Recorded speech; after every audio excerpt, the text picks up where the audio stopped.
जर तुम्हाला कॉन्स्टिपेशनचा त्रास असेल, तर ह्या काही टिप्स तुमच्या नक्की उपयोगात येतील. पहिला आहे तांब्याच्या भांड्यातून पाणी पिणं. कॉपर हे बॉडीतून टॉक्झिन्स आणि वेस्ट बाहेर टाकायचं काम करतं. दुसरं आहे सकाळी उठल्या उठल्या बडीशेपचं पाणी पिणं.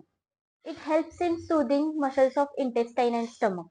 तिसरं आहे फ्लॅक्स सीड्स म्हणजे जवस, जे की सोल्युबल फायबर्स आहेत. कॉन्स्टिपेशन कमी करण्यासाठी याची मदत होते. चौथं आहे एक्झरसाइज, वॉकिंग, जॉगिंग किंवा सायकलिंग आहे. यामुळे देखील कॉन्स्टिपेशनचा त्रास कमी होऊ शकतो. त्यानंतर आहे फ्रुट्स, म्हणजे त्यामध्ये पपई आहे, पियर आहे, जे की नॅचरल लॅक्झेटिव्ह आहेत. भाज्या, जेवण नीट शिजवून खा. पुढचं आहे रात्री झोपताना कोमट दुधात 1 चमचा जर तूप टाकून घेतलं, तरी देखील कॉन्स्टिपेशनची तक्रार कमी येऊ शकते. सगळ्यात महत्त्वाचं आहे प्रॉपर स्लीप. 6 ते 8 तासाची पूर्ण झोप होणं गरजेचं आहे.